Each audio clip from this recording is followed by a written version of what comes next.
where the mind is without fear and the head is held high, where knowledge is free.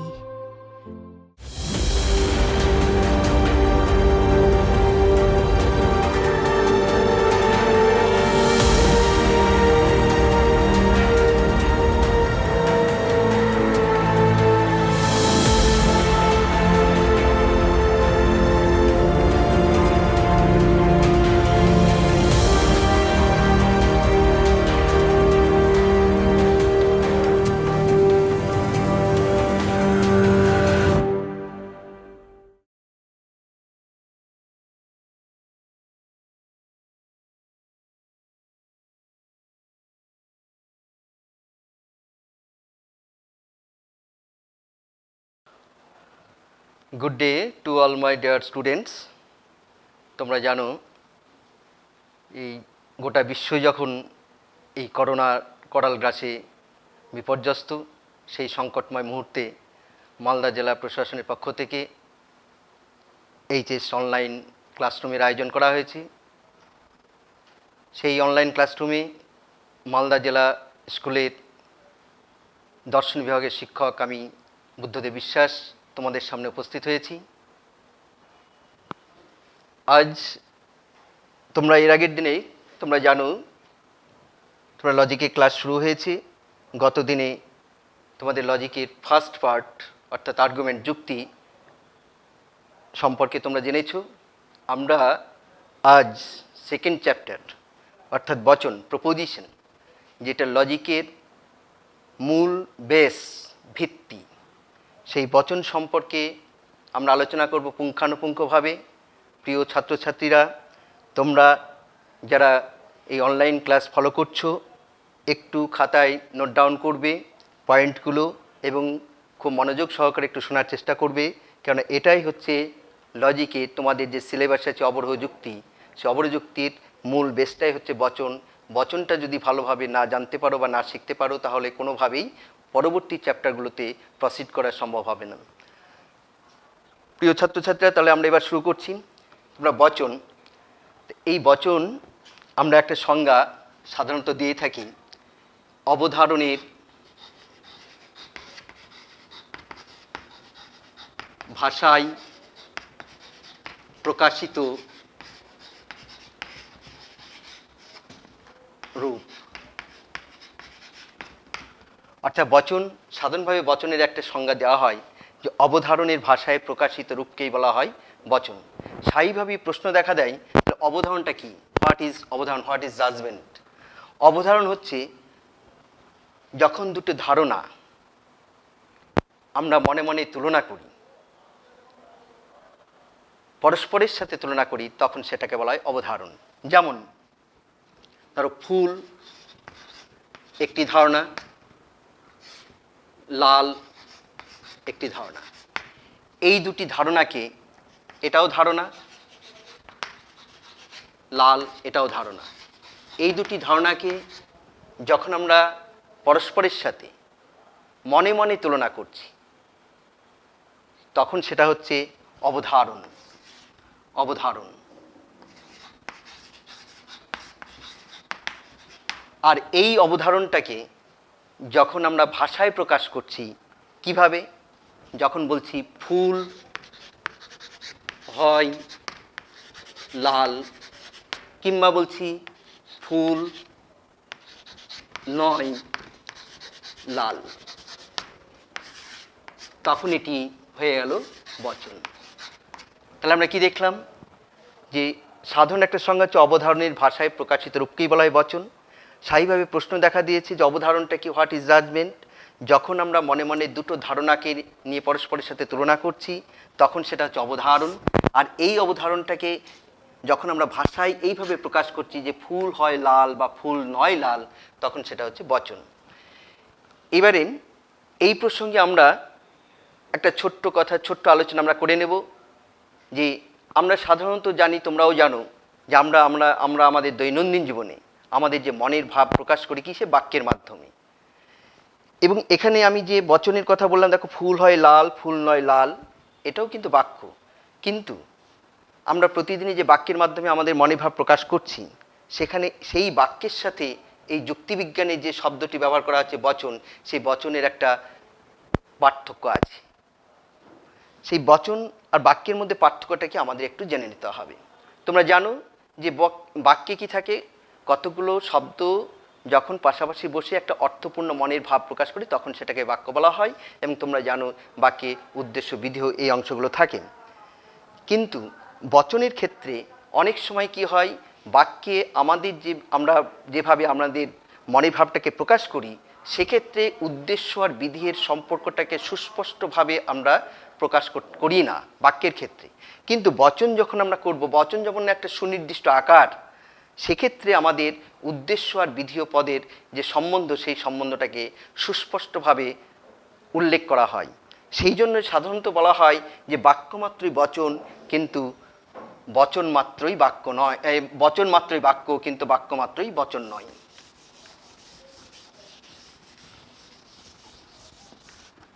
বচন ও বাক্যের পার্থক্য কি?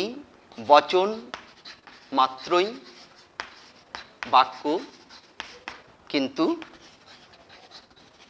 বাক্য মাত্রই বচন নয়। ক্লিয়ার? তাহলে আমরা সমস্ত বচনকে আমরা বাক্য বলবো। কেন বলবো? যে বচনে উদ্দেশ্য আছে, বিধেয় আছে, এবং উদ্দেশ্য বিধেয় পদের মধ্যে একটা সম্বন্ধ স্থাপন করা হয়। কিন্তু বাক্যে উদ্দেশ্য বিধেয় থাকে, কিন্তু সমস্ত বাক্যেই উদ্দেশ্য বিধেয়ের সম্বন্ধ আর সুস্পষ্ট উল্লেখ করা থাকে না। বচনের একটা নির্দিষ্ট আকার আছে, কিন্তু বাক্যের সেই সুনির্দিষ্ট আকার নাই। এছাড়া বচন ও বাক্যের অনেক পার্থক্য আছে, যে বচনের থেকে বাক্যের ব্যাপ্তিটা অনেক বেশি, কিন্তু বচনের ব্যাপ্তিটা অনেক কম।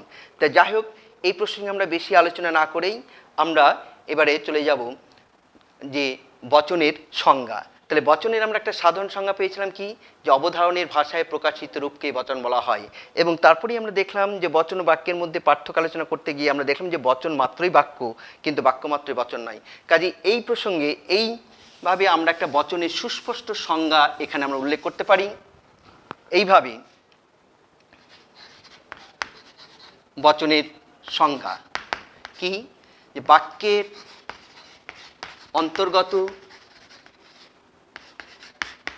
দুটি পদের মধ্যে যে সম্বন্ধ, সেই সম্বন্ধের স্বীকৃতি বা অস্বীকৃতিকেই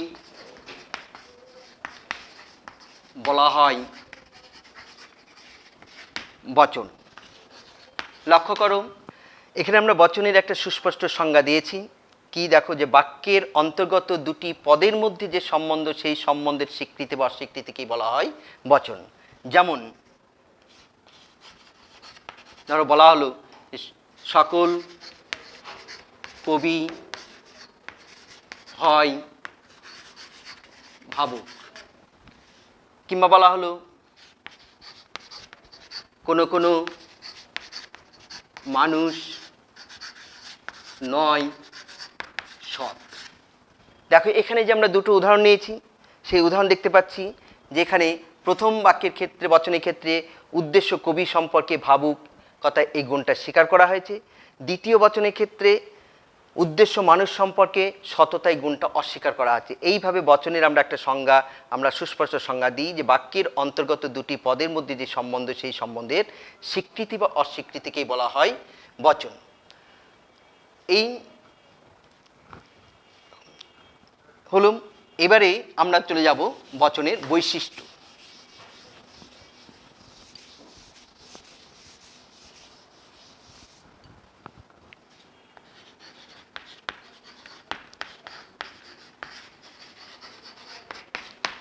বৈশিষ্ট্য কি? বচন মাত্রই হচ্ছে ঘোষক বাক্য, বচন মাত্রই ঘোষক বাক্য, আর বচন সত্য বা মিথ্যা হতে পারে। বচন মাত্রই ঘোষক বাক্য, বচন সত্য বা মিথ্যা হতে পারে। এই দুটোই হচ্ছে বচনের বৈশিষ্ট্য। এরপরে আমরা চলে যাব বচনের অংশ।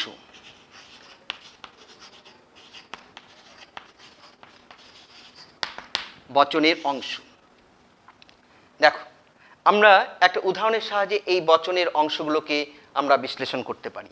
যেমন আমরা বললাম যে সকল মানুষ হয় মরণশীল। এই বচনটিকে যদি আমরা বিশ্লেষণ করি তাহলে এর কতগুলো অংশ পাব। এই প্রসঙ্গে তোমাদের একটু জেনে রাখা দরকার যে এই যে বচন আমরা কথা বলছি, সে অবরোহ যুক্তিবিজ্ঞানে তার যুক্তি সমষ্টি, যে অবরোহ যুক্তি গঠন করতে গেলে তখন বচন মানেই হচ্ছে যুক্তি সমষ্টি। হ্যাঁ, বচন সমষ্টিকে যুক্তি বলা হয়। এবং এই যে বচনের একটা উদাহরণ আমরা নিয়েছি, এই অবরোহ যুক্তিবিজ্ঞানে যে বচনের কথা বলা হচ্ছে, সে বচন বলতে সাধারণত এখানে আমরা নিরপেক্ষ বচনের কথাই আলোচনা করছি। তো এই বচনটিকে আমরা বিশ্লেষণ করলে আমরা কতগুলো অংশ পাব। এই একটা অংশ, এই একটা অংশ, এই একটা অংশ, এই একটা অংশ। দেখো, এই অংশটিকে বলা হয় পরিমাণ, এই অংশটিকে বলা হয় উদ্দেশ্য, এই অংশটিকে বলা হয় সংযোজক, এই অংশটিকে বলা হয় বিধিও। দেখো, সকল মানুষ হয় মরণশীল, এই বচনটিকে বিশ্লেষণ করলে আমরা চারটি অংশ পেয়েছি। প্রথমে কি? পরিমাণ, উদ্দেশ্য, সংযোজক, বিধিও। সকল এটা পরিমাণকে বোঝাচ্ছে, তারপরে আমরা মানুষ, এটা উদ্দেশ্য পদ, তারপরে দ্বিতীয় হচ্ছে কি সংযোজক, তৃতীয় সংযোজক, চতুর্থ হচ্ছে বিধিও। এই চারটে নিরপেক্ষ বচনের মোট। তাহলে আমরা কটি অংশ দেখলাম নিরপেক্ষ বচনের? বচনের চারটি অংশ। চারটি অংশ কি কি? পরিমাণ, উদ্দেশ্য, সংযোজক আর বিধিও। এটাই বচনের নির্দিষ্ট আকার। এবার দেখো, তাহলে পরিমাণটা বলতে আমরা কি বুঝি? যেখানে পরিমাণ বলতে উদ্দেশ্য পদের কতটা অংশের কথা বচনে বলা হচ্ছে তার উপর নির্ভর করে পরিমাণ। তারপরে দ্বিতীয় উদ্দেশ্য। উদ্দেশ্য কাকে বলা হয়? যে বচনে যার সম্পর্কে কিছু স্বীকার বা অস্বীকার করা হয় তাকে বলা হয় উদ্দেশ্য। তারপরে আছে কি? সংযোজক। তার আগে জেনে নাও বিধিও। বিধিও কাকে? বচনে উদ্দেশ্য সম্পর্কে যা কিছু স্বীকার করা হয় তাকে বলা হয় বিধিও। তাহলে আমরা কি দেখলাম? যে বচনে উদ্দেশ্য পদে কতটা অংশের কথা বলা হচ্ছে তার উপর নির্ভর করে পরিমাণ। উদ্দেশ্য কাকে বলে? বচনে যার সম্পর্কে কিছু বলা, স্বীকার করা বা অস্বীকার করা হয় তাকে বলা হয় উদ্দেশ্য। আর বিধিও উদ্দেশ্য সম্পর্কে যা কিছু অস্বীকার করা হয় বা যা স্বীকার করা হয় তাকে বলা হয় বিধিও। আমরা আর একটা গুরুত্বপূর্ণ অংশ আমরা পেয়েছি সংযোজক। এখানে আমরা হয়, হ্যাঁ, হয় বা নয়, এই সংযোগ কাপিউলা, হ্যাঁ, এই হয় বা হওয়া ক্রিয়া, হ্যাঁ। তো এই সংযোজক তার একটা গুরুত্বপূর্ণ ভূমিকা আছে। কি? যেখানে প্রত্যেকটা বচনে এই সংযোজকের কাজটা কি? এই সংযোজকের কাজ হচ্ছে এই উদ্দেশ্য আর বিধিও পদের মধ্যে সংযোগ স্থাপন করা। তাহলে সংযোজকটা আমরা কি বলতে পারি? সংযোজক হচ্ছে দুটি পদের মধ্যে সম্বন্ধ স্থাপনকারী একটি চিহ্ন। কিন্তু এই সংযোজক কিন্তু কোনো পদ নয়। সংযোজক বচনের একটি অংশ এবং সংযোজক একটি শব্দ। হ্যাঁ, আমরা তাহলে বচনে মোট দুটোই পদ পাই, উদ্দেশ্য পদ আর বিধিও পদ, কিন্তু সংযোজক কোনো পদ নয়, সংযোজক একটি শব্দ। এবং সংযোজকটা কি? বচনে যে উদ্দেশ্য বিধিও পদ থাকে সেই দুটো পদের মধ্যে আমরা সংযোগ স্থাপন করে সংযোজক।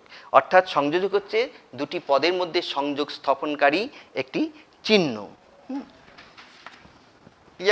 এরপরে আমরা চলে যাব গুণ, পরিমাণ ও সম্বন্ধ অনুসারে বচনের শ্রেণী বিভাগ।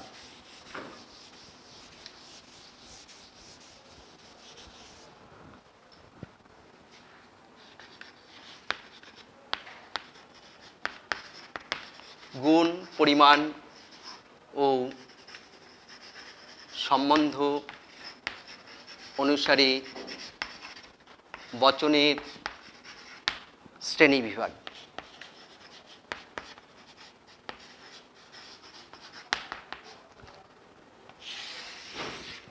প্রথমে আমরা গুণ অনুসারে বচনকে দুটো ভাগে ভাগ করা হয়। একটা হচ্ছে সদর্থক বচন, একটা হচ্ছে নঙর্থক বচন। সদর্থক বচন কাকে বলে? যে বচনে উদ্দেশ্য সম্পর্কে বিধেয়টাকে স্বীকার করা হয় তাকে বলা হয় সদর্থক বচন, আর যে বচনে উদ্দেশ্য সম্পর্কে বিধেয়টাকে অস্বীকার করা হয় তাকে বলা হয় নঙর্থক বচন। নেক্সট হচ্ছে কি পরিমাণ। পরিমাণ অনুসারে বচনকে দুটো ভাগে ভাগ করা হয়। একটা হচ্ছে সামান্য বচন,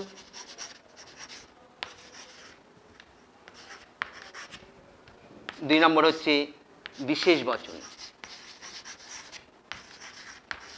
সামান্য বা সার্বিক বচন, বিশেষ বা আংশিক বচন। পরিমাণ অনুসারে বচন দু প্রকার, সামান্য বা সার্বিক বচন আর বিশেষ বা আংশিক বচন।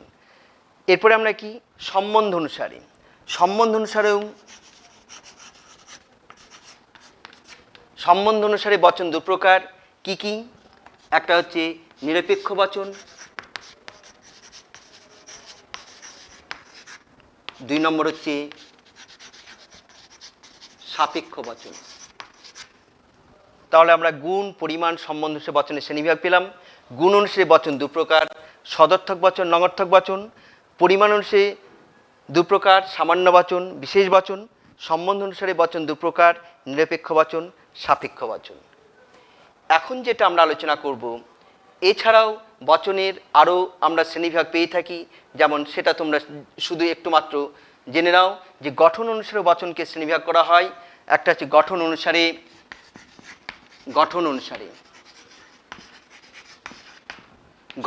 হচ্ছে সরল ও যৌগিক। যদিও তোমাদের এগুলো সিলেবাসের অন্তর্ভুক্ত নয়, তবু শুধু একটু জেনে রাখবে সরল ও যৌগিক। নিশ্চয়তা অনুসারেও বচনকে দুভাগে ভাগ করা হয়, অনিবার্য বচন আর নির্দেশক বচন। নিশ্চয়তা অনুসারে বা তাৎপর্য অনুসারেও বচনকে দুভাগে ভাগ করা হয়, বিশ্লেষক বচন আর সংশ্লেষক বচন। তো যাই হোক, আমরা আমাদের যেটা প্রয়োজন তোমাদের সিলেবাসের অন্তর্ভুক্ত, যেটা তোমাদের ভালো করে জানতে হবে, গুণ, পরিমাণ ও সম্বন্ধ অনুসারে বচনের শ্রেণীবিভাগ। সেখানে আমরা গুণ অনুসারে বচনকে দুটো ভাগে ভাগ করেছি, সদর্থক বচন আর নঙর্থক বচন। পরিমাণ অনুসারে বচনকে দুটো ভাগে ভাগ করেছি, সামান্য বচন আর বিশেষ বচন। সম্বন্ধ অনুসারে বচনকে আমরা দুটো ভাগে ভাগ করেছি, নিরপেক্ষ বচন আর সাপেক্ষ বচন। আমরা এখন আলোচনা করব নিরপেক্ষ বচন নিয়ে।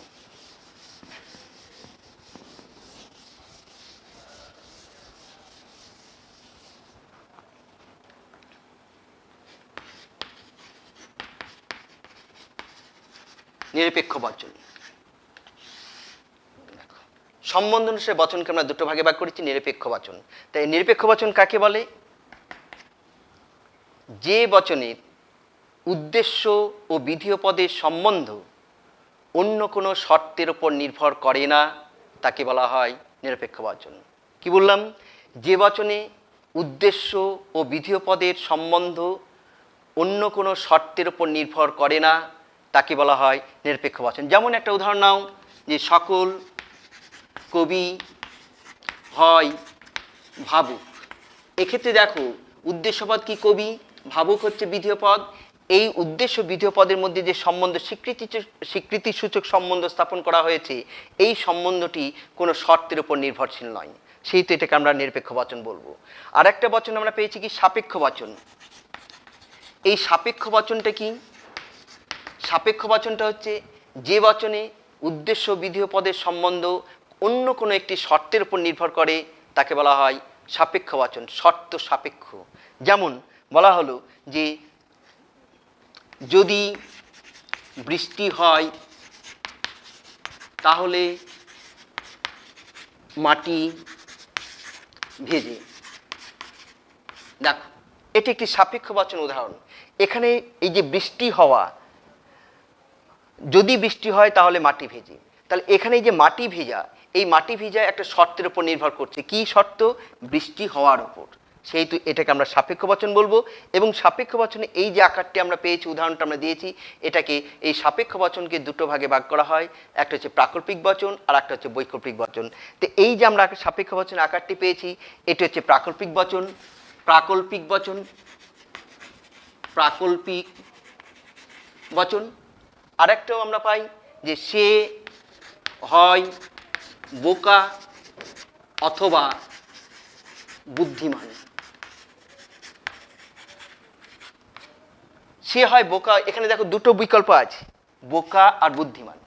তো এই দুটি বিকল্প কখনোই একসঙ্গে সত্য হতে পারে না। সে যদি বোকা হয় তাহলে বুদ্ধিমান হবে না, বুদ্ধিমান হলে বোকা হবে না। এই ধরনের এই দুটি বিকল্পযুক্ত যে সাপেক্ষ বচনগুলো আমরা পেয়ে থাকি সেটাকে বলা হয় বৈকল্পিক বচন। বৈকল্পিক বচন। তাহলে সাপেক্ষ বচন দু প্রকার, প্রাকল্পিক বচন আর বৈকল্পিক বচন। এবং প্রাকল্পিক বচন কোনগুলো? যে প্রাকল্পিক বচনের দুটো অংশ থাকে, পূর্বগ অনুগ, এবং অনুগটা সর্বদাই পূর্বগের উপর নির্ভরশীল। আর বৈকল্পিক বচন কোনগুলো? যে বচনে দুটি বিকল্প থাকে, যে সমস্ত সাপেক্ষ বচনের দুটি বিকল্প থাকে এবং সেই যে বিকল্প দুটি কখনোই একসঙ্গে সত্য হতে পারে না।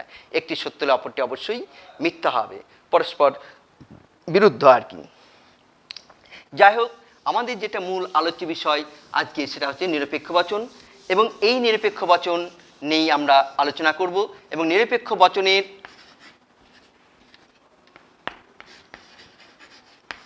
নিরপেক্ষ বচন কাকে বলে সেটা আমরা অলরেডি আলোচনা করে নিয়েছি। যে নিরপেক্ষ বচন কাকে বলে? যে বচনের উদ্দেশ্য বিধেয় পদের সম্বন্ধ অন্য কোনো শর্তের উপর নির্ভর করে না, তাকে বলা হয় নিরপেক্ষ বচন। এবার আমরা এই নিরপেক্ষ বচনের শ্রেণীবিভাগ অর্থাৎ চতুর্বর্গ পরিকল্পনা, যুক্তিবিজ্ঞানী অ্যারিস্টটল এই নিরপেক্ষ বচনের যে শ্রেণীবিভাগ করেছেন সেটাকে আমরা বলে থাকি চতুর্বর্গ পরিকল্পনা। চতুর্বর্গ পরিকল্পনা, চতুর্বর্গ পরিকল্পনা।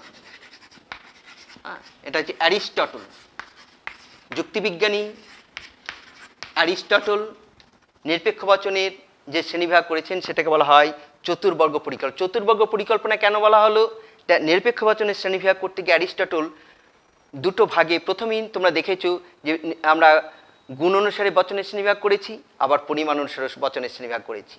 তো এই নিরপেক্ষ বচনের শ্রেণীবিভাগ করতে গিয়ে অ্যারিস্টটল কী করলেন? গুণ অনুসারে এবং পরিমাণ অনুসারে এই দুটির সংযুক্তির ভিত্তিতে নিরপেক্ষ বচনের শ্রেণীবিভাগ করেছেন।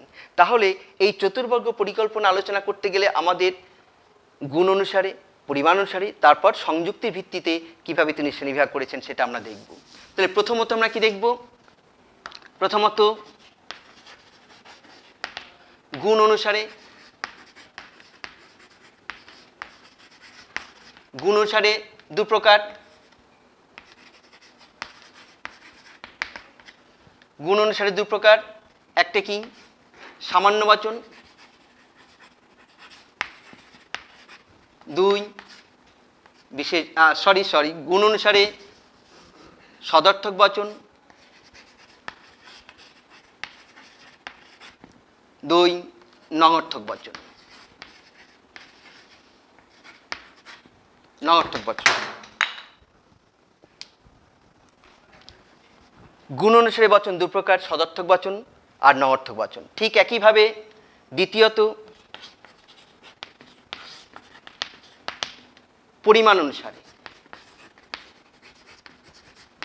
পরিমাণ অনুসারে বচন দু প্রকার। এক নম্বর হচ্ছে কি? সামান্য বচন। দুই নম্বর হচ্ছে বিশেষ বচন। হলো।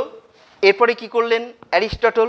এই গুণ আর পরিমাণটাকে সংযুক্তির ভিত্তিতে বচনের শেষ হয়ে গেল। গুণ প্লাস পরিমাণ, গুণ প্লাস পরিমাণ।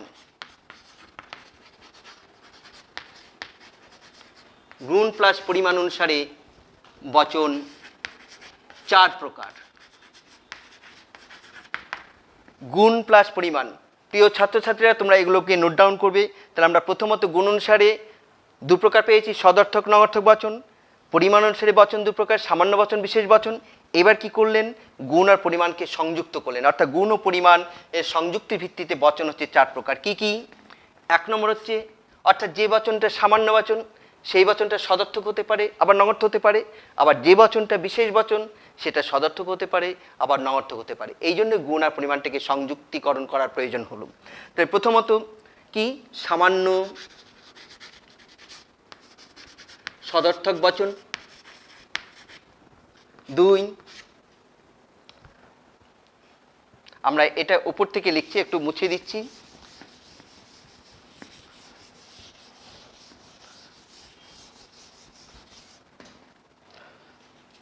এক নম্বর সামান্য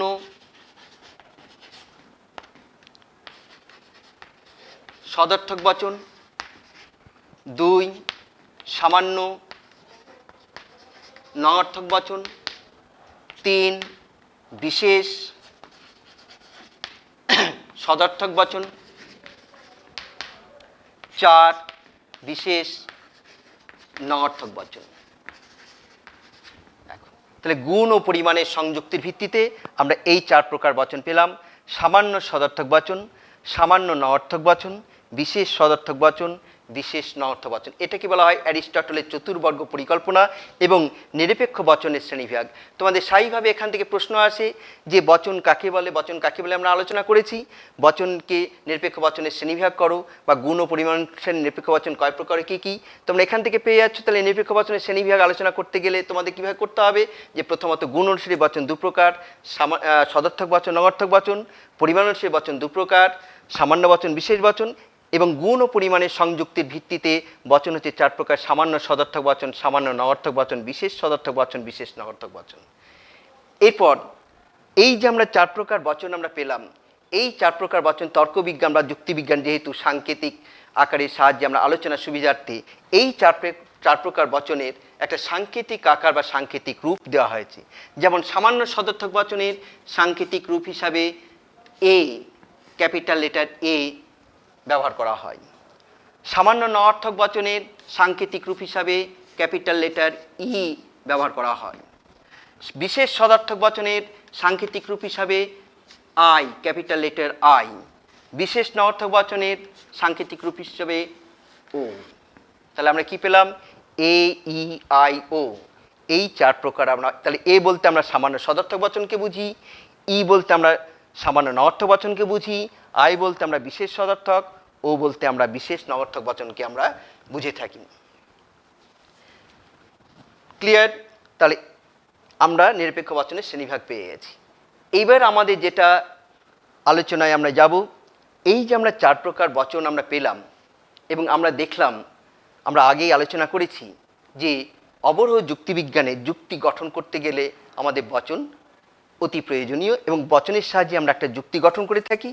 এবং আমরা এটাও আলোচনা করেছি যে বাক্য বচনের আমরা দৈনন্দিন জীবনে আমরা আমাদের মনের ভাব প্রকাশ করি বাক্যের মাধ্যমে, কিন্তু যুক্তিও যখন আমরা গঠন করব অবরোহ যুক্তিবিজ্ঞানে, তখন সেটাকে আমাদের করতে গেলে বচনের সাহায্য করতে হবে। কাজে আমাদের সামনে যে ধরনের বাক্যই আসুক না কেন বা যে ধরনের যুক্তিই আসুক না কেন, সেটা আমাদের কী করতে হবে, বচনের আকারে নিয়ে আসতে হবে।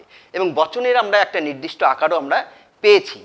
হ্যাঁ, তো এই যে 4 প্রকার আমরা বচন, এখন প্রশ্ন হচ্ছে যে আমরা এই যে বাক্য আমরা পেয়ে থাকি, এই বাক্যগুলোকে আমরা কিভাবে বচনে রূপান্তর করব, অর্থাৎ বচনে রূপান্তর করার নিয়ম কি, সেই নিয়মগুলো নিয়ে আমরা আলোচনা করব। বচনে রূপান্তর করার নিয়ম।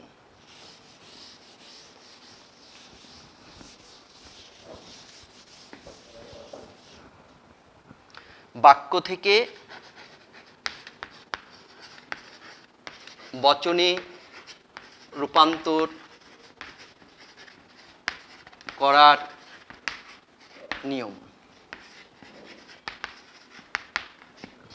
দেখো, বিভিন্ন বাক্যকে আমরা বাক্য থেকে বচনে রূপান্তর করব এবং আমরা যে 4টি বচন পেয়ে এ, ই, আই, ও, এই 4টি বচনেই যে কোনো একটা নির্দিষ্ট বচনে আমাদের বাক্যকে বচনে রূপান্তর করতে হবে। তা যাই হোক, এর আগে আমি আবার একটু পূর্ব আলোচনায় ফিরে যাচ্ছি।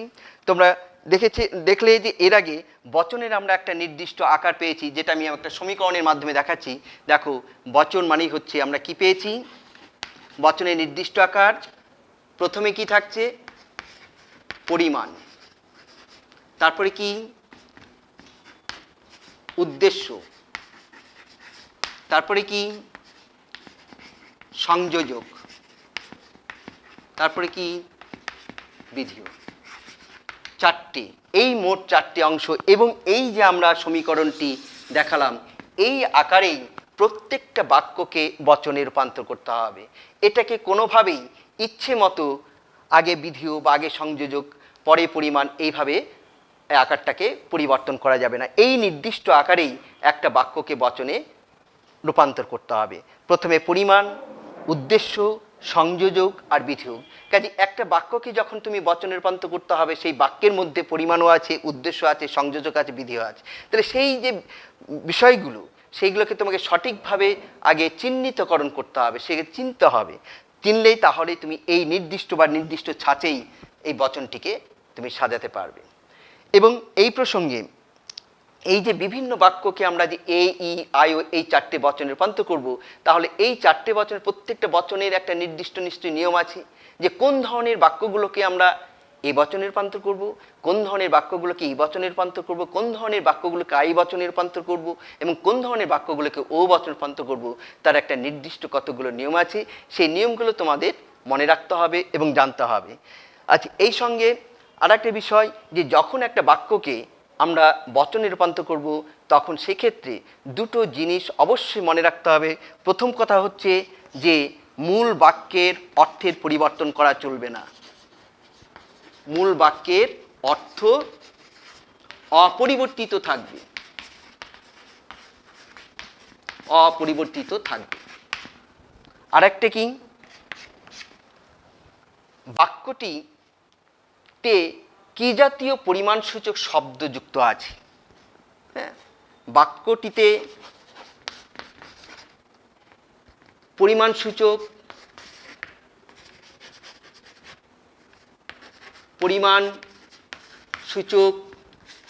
শব্দটি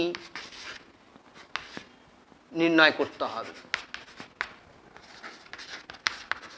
এই দুটো জিনিস মোটামুটি আমাদের মনে রাখতে হবে। কি, যে মূল বাক্যের অর্থের কোনো পরিবর্তন করা চলবে না এবং একটা বাক্যকে যখন আমরা বচনে রূপান্তর করব, তখন সেই বাক্যে কী জাতীয় শব্দযুক্ত আছে, অর্থাৎ কী জাতীয় পরিমাণসূচক শব্দযুক্ত আছে, সেই শব্দটির উপরই নির্ভর করবে যে বাক্যটি কোন বচন হবে, সামান্য সদর্থক বচন হবে না বিশেষ সদর্থক বচন হবে। এবং সেই সঙ্গে গুণ অনুসারে বচনকে তোমরা দুটো ভাগে পেয়েছো, সদর্থক নমর্থক। যদি বাক্যটি সদর্থক হয় স্থায়ীভাবে বচনটি সদর্থক হবে, বাক্যটি যদি নমর্থক হয় স্থায়ীভাবে বচনটি নমর্থক হবে। তাহলে আমাদের এই দুটো জিনিস অবশ্যই মনে রাখতে হবে যে মূল বাক্যে বচনে রূপান্তর করার সময় মূল বাক্যের অর্থের কোনো পরিবর্তন করা চলবে না। এবারে আমরা চলে যাচ্ছি যে আমরা যে 4 প্রকার বচন পেয়েছি নিরপেক্ষ বচন, সেই 4 প্রকার অর্থাৎ সামান্য সদর্থক বচন, কোন ধরনের বাক্যগুলোকে আমরা সামান্য সদর্থক বচনে রূপান্তর করব।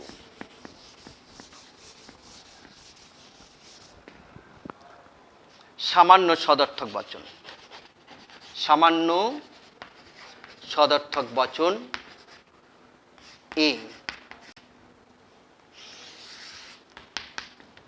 প্রশ্ন হচ্ছে যে কোন ধরনের বাক্যগুলোকে আমরা সামান্য সদর্থক বচনে রূপান্তর করব। তাহলে আমরা কি দেখলাম, যে আমি প্রথমেই একটা কথা বলেছি, যে দুটো বৈশিষ্ট্যের কথা বলেছি, যে বাক্য হচ্ছে কোন জাতীয় শব্দ যুক্ত আছে, সেই শব্দের উপরে নির্ভর করবে বাক্যটি সামান্য বচন না বিশেষ বচন, এবং বাক্যে সংযোজকটি কী আছে, বাক্যটি সদর্থক না নমর্থক, সেটার উপর লক্ষ্য রাখতে হবে। দেখো, সকল, সব, সমস্ত, প্রত্যেকে, যে কেউ, যে কোনো,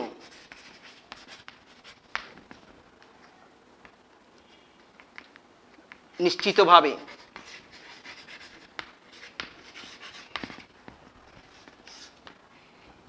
সকল, সব, সমস্ত, সর্বদা, প্রত্যেকে, যে কেউ, যে কোনো, নিশ্চিতভাবে, একান্তভাবে, এই জাতীয় শব্দ যদি কোনো বাক্যে থাকে এবং বাক্যটি যদি সদর্থক হয়, তাহলে সেই বাক্যটিকে আমরা সামান্য সদর্থক অর্থাৎ এ বচনে রূপান্তর করব। কি বললাম, যদি কোনো বাক্যে সকল, সব, সমস্ত, সর্বদা, প্রত্যেকে, যে কেউ, যে কোনো, নিশ্চিতভাবে, একান্তভাবে এই জাতীয় শব্দ যদি কোনো বাক্যে যুক্ত থাকে এবং বাক্যটি যদি সদর্থক হয়, তাহলে সেই বাক্যটিকে সামান্য সদর্থক অর্থাৎ এ বচনে আমরা রূপান্তর করব। যেমন ধরো, আমরা উদাহরণের সাহায্যে, যেমন বলা হলো, যে কোনো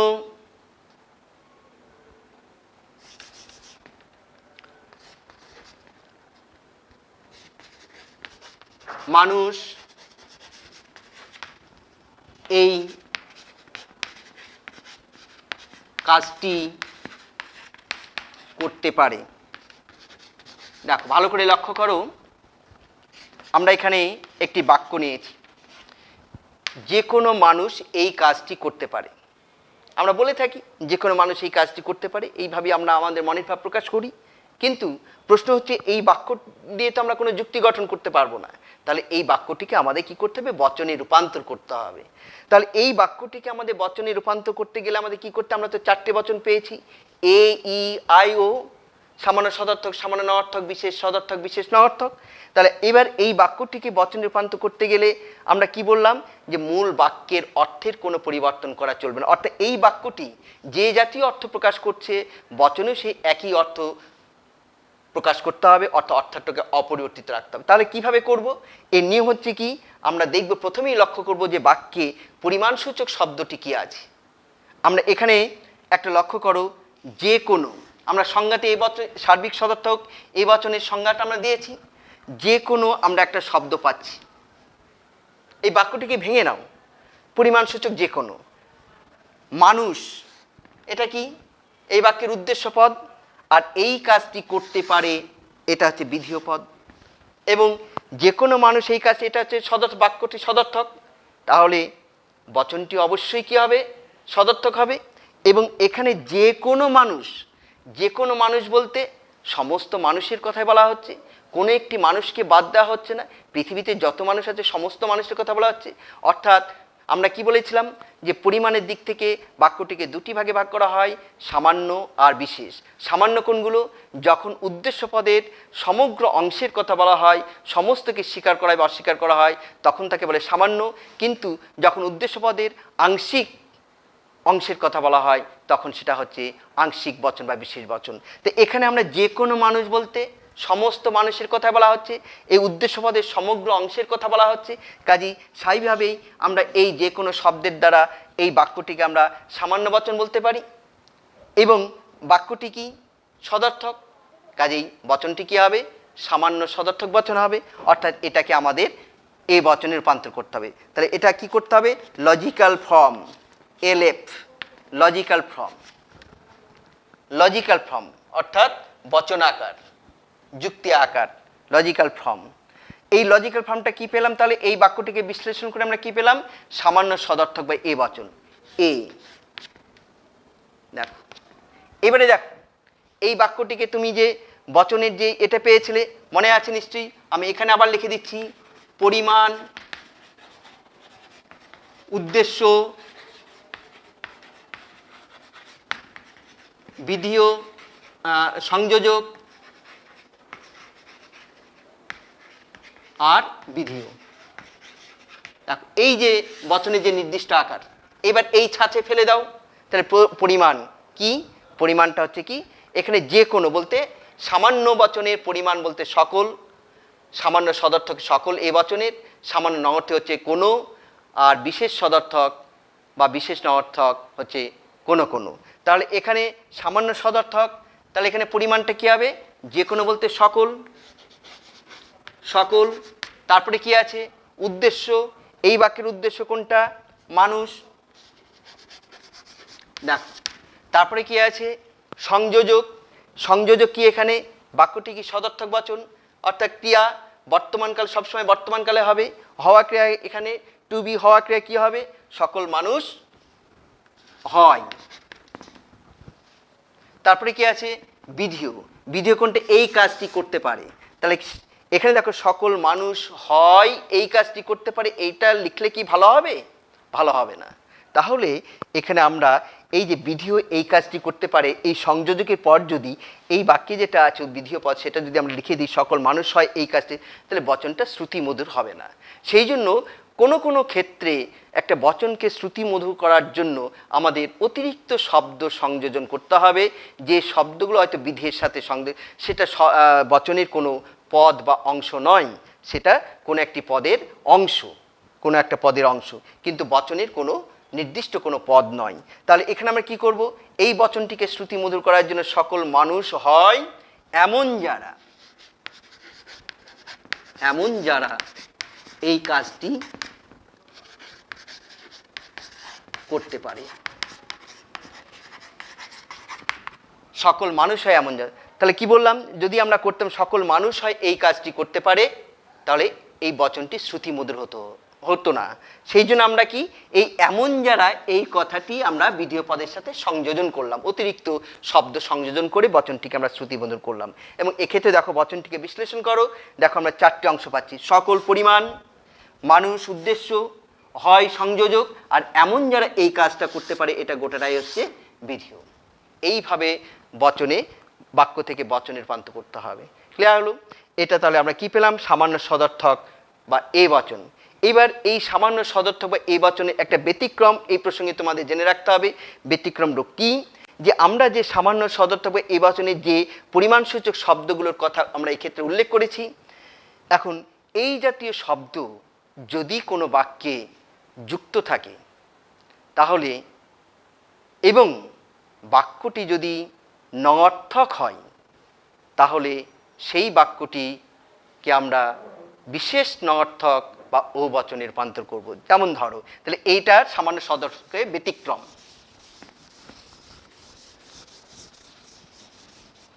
ব্যতিক্রম কি বললাম, সামান্য সদর্থক বচনের যে পরিমাণ সূচক শব্দগুলো পেয়েছি, সেই শব্দগুলোর আমরা একটা ব্যতিক্রম পাই। কীরকম, যে সকল, সব, সমস্ত, সর্বদা, প্রত্যেকে, যে কেউ, যে কোনো, এই জাতীয় শব্দ কোনো বাক্যে যুক্ত আছে কিন্তু বাক্যটি নঅর্থক, তাহলে কিন্তু সেই বাক্যটিকে আমরা বিশেষ নঅর্থক অর্থাৎ ও বচনে রূপান্তর করব। কেন? প্রথমে আমরা বলেছি যে একটা বাক্যকে বচনে রূপান্তর করতে গেলে মূল বাক্যের অর্থের কোনো পরিবর্তন করা চলবে না, মূল বাক্যের অর্থটাকে অপরিবর্তিত রাখতে হবে। তাই সেই জন্য এখানে ব্যতিক্রমটা স্বাভাবিকভাবেই এসে যাচ্ছে। যেমন ধরো আমরা একটা উদাহরণ নিলাম, যে সব সাপ বিষধর নয়, সব সাপ বিষধর নয়। দেখো বাক্যটা ভালো করে লক্ষ্য করো, সব সাপ বিষধর নয়। তো এই বাক্যে আমরা সব, এই যে পরিমাণ সূচক আমরা শব্দ পেয়েছি, এটার দ্বারা তো সামান্যকেই বোঝাচ্ছি, তোমরা এর আগে দেখলে। কিন্তু এই বাক্যের সাথে আমরা শেষে নয় এই শব্দটা পাচ্ছি, অর্থাৎ মূল বাক্যটা হচ্ছে নঅর্থক। নঅর্থক, তাহলে এখানে সব নয়, স্থায়ীভাবে দেখো সব নয়, সব নয়, এটাকে বিশ্লেষণ করলে কি পাবে, সব নয়। ধরো একটা ঝুড়িতে 50টা আম আছে, তাই আমি বললাম যে সব আম মিষ্ট নয়, তাহলে তুমি কি বলবে, সব আমই টক? কি বলবে? কিছু কিছু আম আছে যেগুলো টক, যেগুলো মিষ্টি নয়, সেটাই বলবে। তাহলে এখানে দেখো সব সাপ বিষধর নয়, সব নয় এর অর্থই হচ্ছে আংশিক নয়, বা সব নয় মানে আংশিক নয়, মানে কিছু কিছু নয়। সব নয় মানে হচ্ছে কিছু কিছু নয়। সেইভাবে বাক্যের অর্থটা পরিবর্তিত হচ্ছে, এখানে বাক্যে যে অর্থ প্রকাশ করছে বচনে তোমাকে সে একই অর্থ রাখতে হবে। সেই জন্য এই ধরনের বাক্যকে আমরা যখন বচনে রূপান্তর করব, তখন সেটা কি হয়ে যাবে, বিশেষ নঅর্থক অর্থাৎ ও বচন হয়ে যাবে। তাহলে এই লজিক্যাল ফর্মটা কি হবে, ও বচন, ও বচন, এর লজিক্যাল ভাব হবে ও বচন। হ্যাঁ, ও মানে বিশেষ নঅর্থক, অর্থাৎ পরিমাণের দিক থেকে বিশেষ আর গুণের দিক থেকে হচ্ছে নঅর্থক। তা ও বচনের আকারটা কি, প্রথমে পরিমাণ, কোনো কোনো।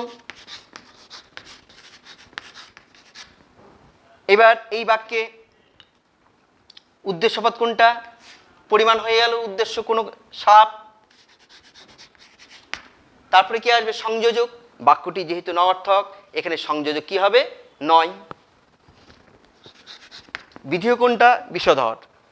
কোনো কোনো সাপ নয়, কোনো কোনো সাপ নয় বিষধর। ক্লিয়ার? তাহলে দেখলে যে এই সামান্য সদর্থক বচনের একটা ব্যতিক্রমের রূপ আমরা পাই, যে কি সকল সব সমস্ত এই জাতীয় শব্দযুক্ত বাক্য যদি নঅর্থক চিহ্নযুক্ত হয় তাহলে সেই বাক্যটি কি হয়ে যাবে? বিশেষ নঅর্থক অর্থাৎ বহুবচন হয়ে যাবে। কেননা আমরা জানি যে বাক্য বা একটা বাক্যকে যখন আমরা বচনে রূপান্তর করব তখন সেই মূল বাক্যের কোনো অর্থের পরিবর্তন করা চলবে না। কাজেই অর্থটাকে অপরিবর্তিত রাখতে গেলে আমাদের এই জাতীয় শব্দের সাথে যদি বাক্যটি নঅর্থক হয় তাহলে সেটাকে বিশেষ নঅর্থ বহুবচনে রূপান্তর করতে হবে। ক্লিয়ার হলো? নেক্সট আমরা যাব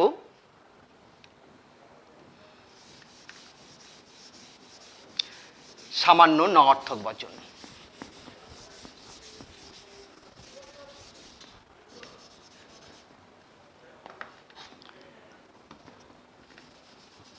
সামান্য নঅর্থক বচন অর্থাৎ ই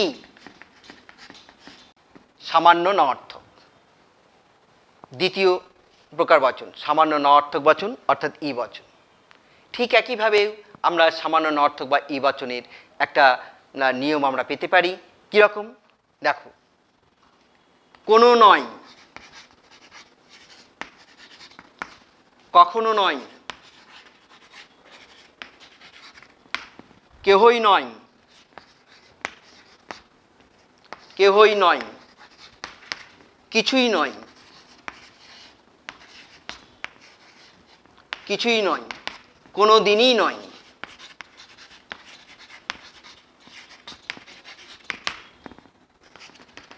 দেখো, কোনো নয়, কখনো নয়, কেহই নয়, কিছুই নয়, কোনো দিনই নয়, এই জাতীয় শব্দ যদি কোনো বাক্যে যুক্ত থাকে তাহলে সেই বাক্যটিকে আমরা সামান্য নঅর্থক বা ই বচনে রূপান্তর করব।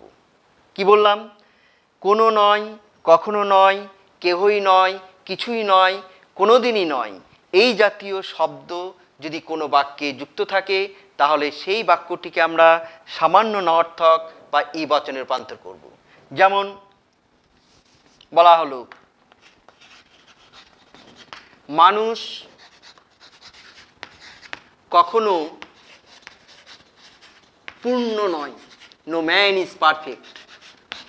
মানুষ কখনো পূর্ণ নয়। হ্যাঁ, মানুষ কখনো পূর্ণ নয়। দেখো, এই একটা বাক্য আমরা নিয়েছি। তাহলে এই বাক্যটিকে আমাদের বচনে রূপান্তর করতে হবে। তাহলে এই বাক্যটিকে বচনে রূপান্তর করতে গেলে প্রথমে আমি কি দেখব? যে বাক্যে কি জাতীয় পরিমাণসূচক শব্দযুক্ত আছে। তাহলে আমরা এখানে একটা পেয়েছি কি? কখনো নয় পেয়েছি। আমরা সংজ্ঞা তোমরা পেলাম কি? যে কোনো নয়, কখনো নয়, কিছুই নয়, এই জাতীয় শব্দ যদি কোনো বাক্যে থাকে তাহলে সেই বাক্যটিকে আমরা এই বচন রূপান্তর করব। তাহলে স্থায়ীভাবে এই যে আমরা কখনো নয় বাক্যে যেটা আছে স্থায়ীভাবে এই বাক্যটা কী হবে?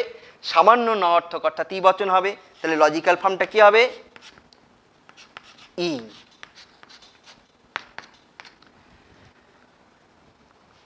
হলো? ইয়ের আকারটা কি? কোনো। এইবার বাক্যে দুটো পদ আছে, উদ্দেশ্যপদ বিধেয় পদ। এখানে এই বাক্য উদ্দেশ্যপদ কোনটা? মানুষ। তাহলে এটা পরিমাণ হয়ে গেল। পরিমাণের পরে কি থাকবে? উদ্দেশ্যপদ। কোনো মানুষ। তারপরে কি আসবে? দেখো, পরিমাণ হয়েছে উদ্দেশ্য, তারপরে কি আছে? সংযোজক। এখানে সংযোজকটি কি? নঅর্থক বচন। এটা ইটা কি? নঅর্থক বচন। কাজে সংযোজকটা কি হবে? নয়। তারপরে কি আছে? বিধেয়। এই বাক্যের বিধেয় কোনটা? পূর্ণ। কোনো মানুষ নয়, পূর্ণ। হলো? এটাই হচ্ছে ই বচন। একদম ছাঁচে ফেলে দেবে। মানুষ কখনো পূর্ণ। তোমরা পেয়েছো ই বচনের সংজ্ঞা পেয়েছো, এই জাতীয় শব্দ তুমি বাক্যে পেয়ে গেছো একদম সরাসরি। তাহলে এটা ই বচন হবে।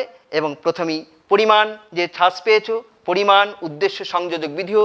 পরিমাণ ই বচনে পরিমাণ কোনো, তারপর উদ্দেশ্য, এই বাক্যের উদ্দেশ্য কোনটা? মানুষ, মানুষ। তারপরে সংযোজক, এটা বাক্যটা যেহেতু নঅর্থক সংযোজক নয় হবে, বাক্য সদর্থক হলে সংযোজক হয় হবে। তারপরে বিধেয়, বিধেয় এখানে কি? পূর্ণ। হয়ে গেল বচনের রূপান্তর ই বচন। নেক্সট আমরা যাব বিশেষ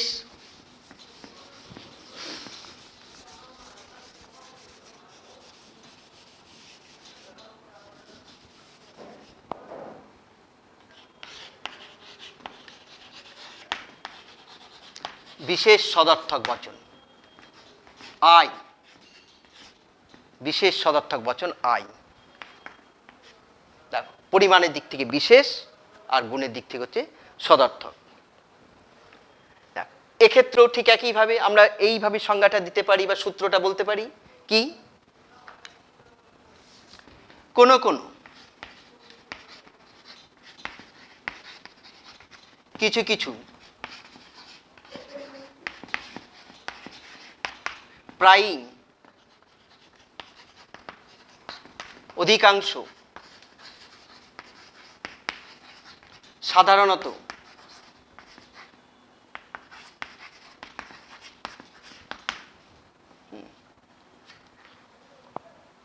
কোনো কোনো কিছু কিছু অধিকাংশ সাধারণত এই জাতীয় শব্দ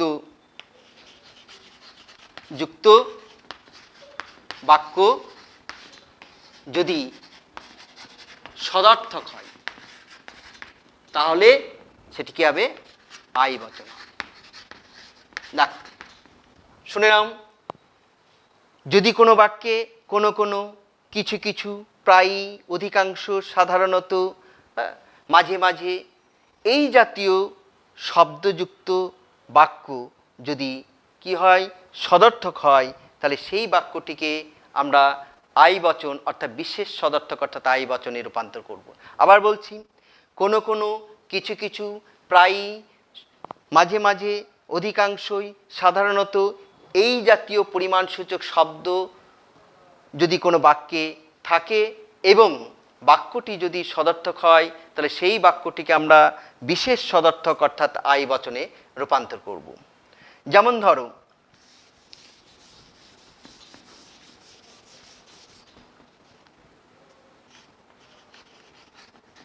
বলা হলো শিশুরা সাধারণত চঞ্চল।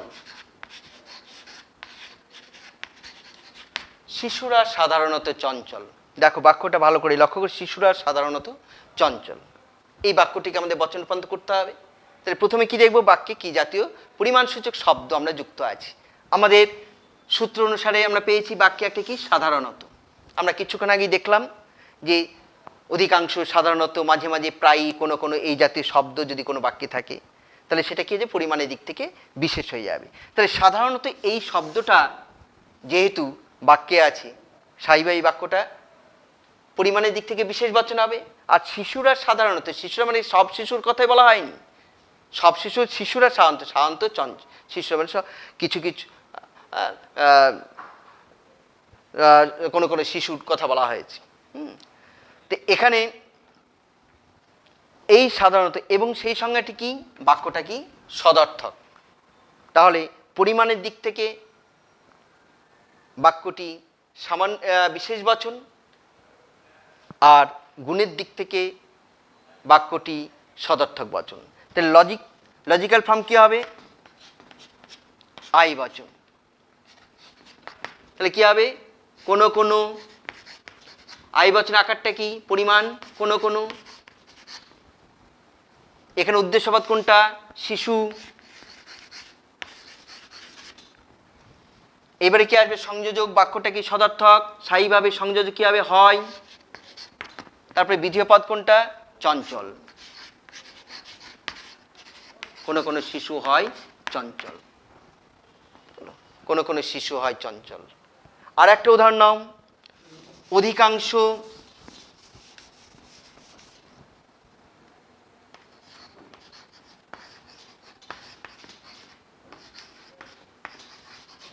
মানুষই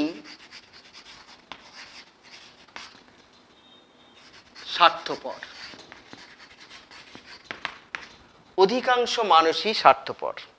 দেখো আর একটা বাক্য আমরা নিচ্ছি, অধিকাংশ মানুষই স্বার্থপর।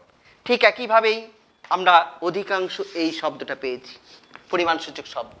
আর অধিকাংশ মানুষ বলতে সমস্ত মানুষের কথা বলা হয়নি, কিছু মানুষের কথা বলা হয়েছে, আংশিক মানুষের কথা বলা হয়েছে। কাজে অধিকাংশ এই শব্দটির অর্থই হচ্ছে আংশিক বা কিছু কিছু, কোনো কোনো। মূল বাক্যটা কি? সদর্থক। তাহলে এই বাক্যে যেহেতু অধিকাংশ শব্দটা যুক্ত আছে এবং বাক্যটি মূল বাক্যটা সদর্থক, সেহেতু এই বাক্যটিকে আমরা বচনে রূপান্তর করার সময় কি করব? বিশেষ সদর্থক বা আয় বচনে রূপান্তর করব। যেমন তাহলে লজিক্যাল ফর্ম কি হবে? আয় বচন। আয় বচন আকারটা কি? কোনো কোনো, এই অধিকাংশ, পরিমাণ। এরপরে কি আসবে?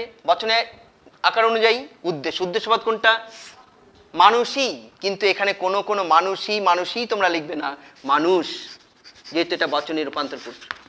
কোনো কোনো মানুষ। এরপরে কি আছে? সংযোজক। বাক্যটা কি? সদর্থক। তাহলে সংযোজক কি হবে? হয়। দেখো, তারপরে কি আছে? বিধেয়। বিধেয় পদ কোনটা? স্বার্থপর। কোনো কোনো মানুষ হয় স্বার্থপর। হলো? শুধু টেকনিক্যালি তোমাকে দেখতে হবে বিষয়টা, পুরো একদম ছাঁচে ফেলে দিতে হবে। নিয়মটাকে একদম ছাঁচে ফেলে দাও, বচনে রূপান্তর হয়ে যাবে, কোনো সমস্যা হবে না। তাহলে কোনো কোনো অধিকাংশ মানুষে, কোনো আমরা কী পেলাম? কোনো কোনো মানুষ হয় স্বার্থপর। হলো? নেক্সট আমরা চলে যাব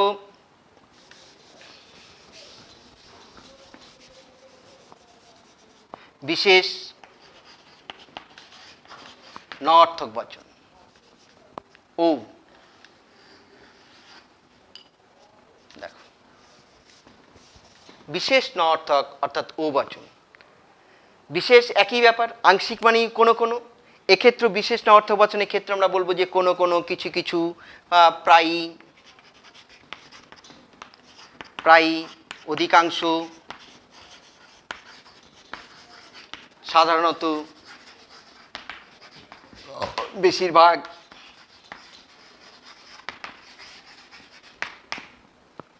বেশিরভাগ, এই জাতীয় শব্দ যদি কোনো বাক্যে যুক্ত থাকে, এই জাতীয় পরিমাণসূচক শব্দ যদি বাক্যে যুক্ত থাকে এবং বাক্যটি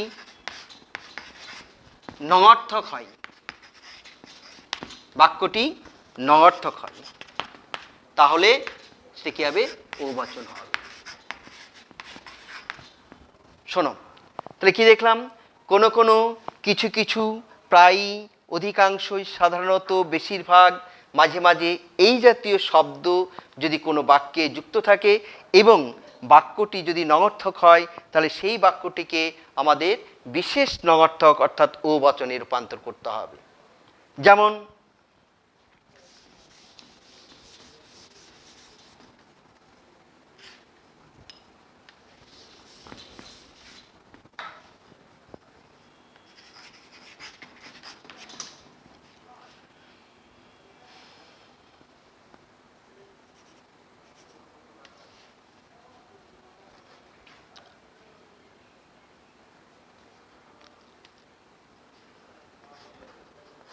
কিছু কিছু,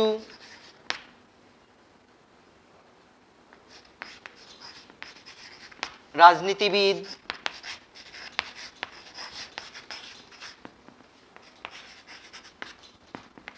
সৎ নয়। দেখো, কিছু কিছু রাজনীতিবিদ সৎ নয়। এখানে আমরা পরিমাণসূচক শব্দ আমরা একটা পেয়েছি, কিছু কিছু। কিছু কিছু মানে আংশিক রাজনীতিবিদের কথা বলা হচ্ছে। স্থায়ীভাবে বাক্যটি পরিমাণের দিক থেকে আংশিক বা বিশেষ এবং মূল বাক্যটা কি আছে? নঅর্থক। তাহলে আমরা কি দেখেছি? যে বাক্যে যদি পরিমাণসূচক শব্দটি আংশিক বা বিশেষ হয়, তাহলে বাক্যটি আংশিক বা বিশেষ হবে এবং বাক্যটি নঅর্থক হলে নঅর্থক হবে।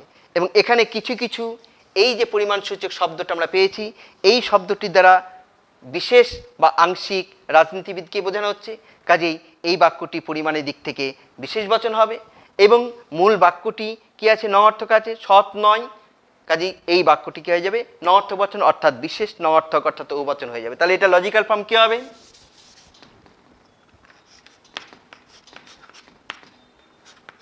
ও বচন। আয় আর ও বচন আকারটা কি? পরিমাণ। কোনো কোনো, এবার কি আসবে? উদ্দেশ্য। পরিমাণ হয়েছে উদ্দেশ্য। উদ্দেশ্য কি এই বাক্যের? রাজনীতিবিদ।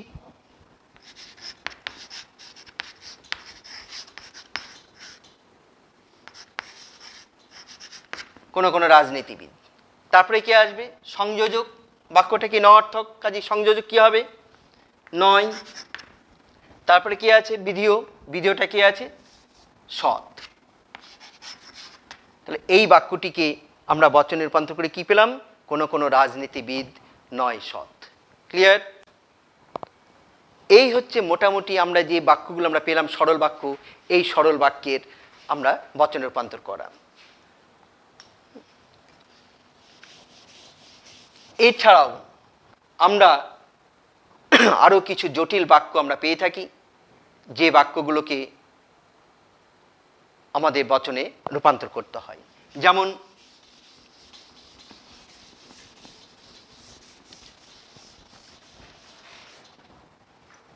কিছু জটিল বাক্য, যেমন কদাচিৎ, ক্বচিৎ, খুব কম খুব কম সংখ্যক, এই জাতীয়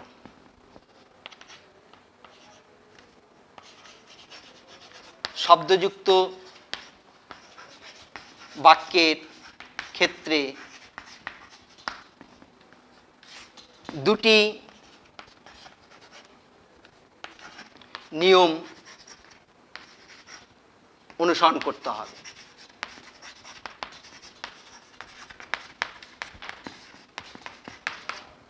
দেখো, কদাচিৎ, ক্বচিৎ, খুব কম সংখ্যক, খুব স্বল্প সংখ্যক, এই জাতীয় শব্দযুক্ত বাক্যগুলোকে বচনে রূপান্তর করার সময় আমাদের দুটো নিয়ম অনুসরণ করতে হবে।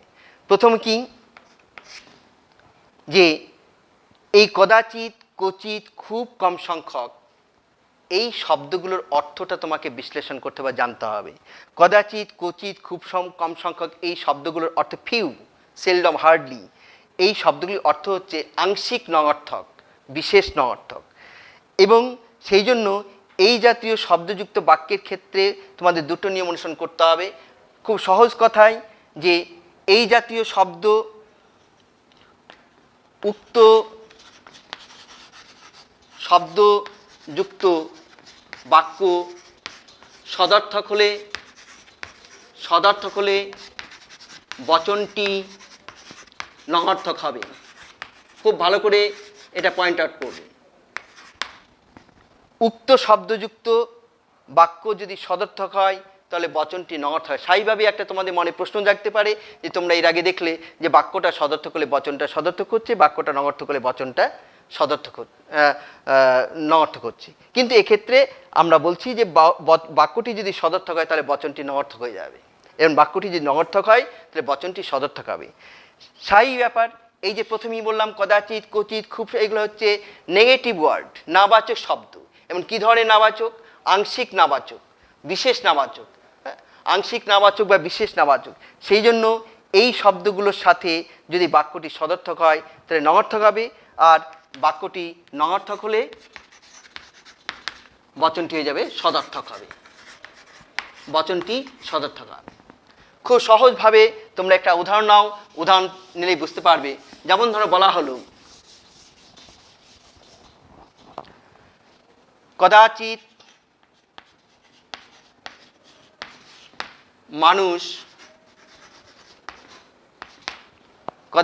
মানুষ স্বার্থপর। দেখো, কদাচিৎ মানুষ স্বার্থপর। এই কদাচিৎ শব্দটির অর্থ বিশ্লেষণ করো। এই কদাচিৎ মানে কি? আংশিক নয়, আংশিক নয়, আংশিক নয়। আর এই মূল বাক্যটা কি আছে? সদর্থক আছে। মানুষ স্বার্থপর, এই মূল বাক্যটা সদর্থক আছে। আর কদাচিৎ এই শব্দটির অর্থ হচ্ছে আংশিক নয়। তার মানে বাক্যটা পরিমাণের দিক থেকে আংশিক বা বিশেষ, আর এখানে মূল বাক্যটা সদর্থক, অর্থাৎ আংশিক নয়, অর্থাৎ এটা মাইনাস, আর এটা কি? প্লাস। এবার minus into plus equal to কী হয়? মাইনাস হয় তো। 9 ইন্টু হয় কী হবে? 9ই হবে। বাক্যটা কী হয়ে যাবে? নবার্থক হয়ে যাবে। তাহলে কি দেখলাম? সাইবা দেখলে যে এই বাক্যটা মূল বাক্যটা সদর্থক হলেও যেহেতু কদাচিৎ এই শব্দটি যুক্ত আছে সেহেতু বচনে রূপান্তর করার সময় বচনটি কী হয়েছে? নঅর্থক বচন হয়ে যাচ্ছে। যেহেতু কদাচিৎ এই শব্দটি হচ্ছে নঅর্থক শব্দ এবং কি নঅর্থক, কি জাতীয়? আংশিক নঅর্থক। এবং তাহলে বচনটা আংশিক বচন হয়ে যাবে, বিশেষ বচন। এবং এই নঅর্থক আর সদর্থক মিলে মূল বচনটা কী হয়ে যাবে? নঅর্থক বচন হয়ে যাবে। তাহলে এই বচনটিকে আমরা রূপান্তর করার সময় কীভাবে করব? লজিক্যাল ফর্ম ও বচন হয়ে যাবে। কি? আংশিক মানে কোনো কোনো,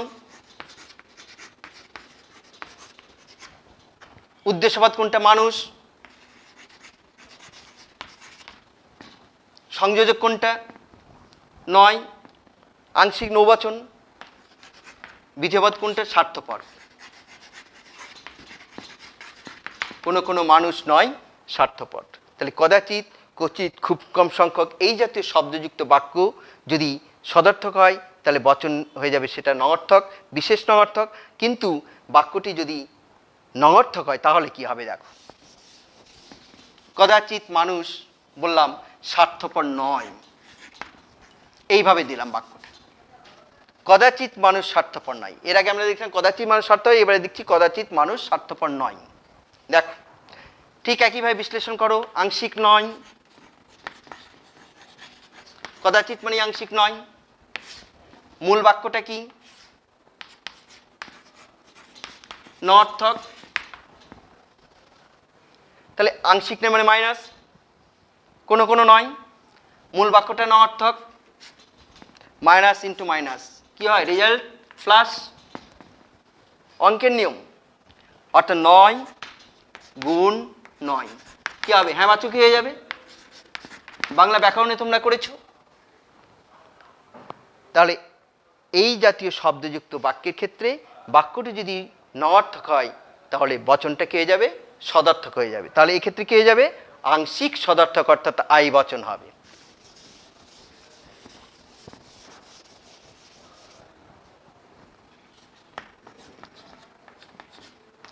আই বচন। তাহলে কি হবে? কোনো কোনো, আংশিক। উদ্দেশ্যবাদ কোনটা? মানুষ। সংযোজক যেহেতু সদর্থক বচন, সংযোজক কি হবে? হয়। বিধেয়পদ কোনটা? স্বার্থপর। কোনো কোনো মানুষ হয় স্বার্থপর। তাহলে আপাত দৃষ্টিতে বাক্যটা আমাদের নঅর্থক, কোনো কদাচিৎ মানুষ স্বার্থপর নয়। কোন একটি বাক্য কেউ বলল, আমরা বাক্য তো এইভাবেই প্রকাশ করি, মনের ভাব, কিন্তু সে তাহলে অর্থটা আমাকে জানতে হবে। তাহলে অর্থটা আমরা কি পেলাম? কেউ যদি বলে কদাচিৎ মানুষ স্বার্থপর নয়, তাহলে আমি কি বুঝবো যে মানুষ স্বার্থপর নয়? সেটা কি? কোনো কোনো মানুষ হয় স্বার্থপর, এটাই আমাদের জানতে হবে।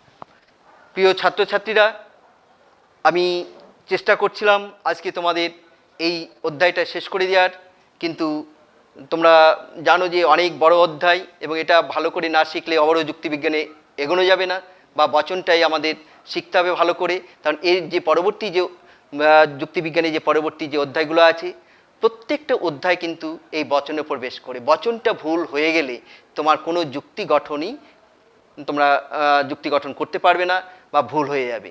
কাজে বচনটা তোমাকে ভালো করে শিখতে হবে। আজকে যে পর্যন্ত আলোচনা হলো তোমরা বাড়িতে একটু প্র্যাকটিস করবে, বইটা দেখবে, এবং আশা করি তোমরা এই যে নিয়মগুলোর কথা আমরা বলেছি সেটা তোমরা পয়েন্ট আউট করেছো, এটা একটু বাড়িতে বইয়ের সাথে মিলিয়ে নেবে বা একটু প্র্যাকটিস করে দেখবে। পরবর্তী দিনে আমরা এরপর থেকে আবার আমরা শুরু করব, আরও কিছু বচন আমরা পাবো, সেই বচনগুলো নিয়ে আমরা আলোচনা করব।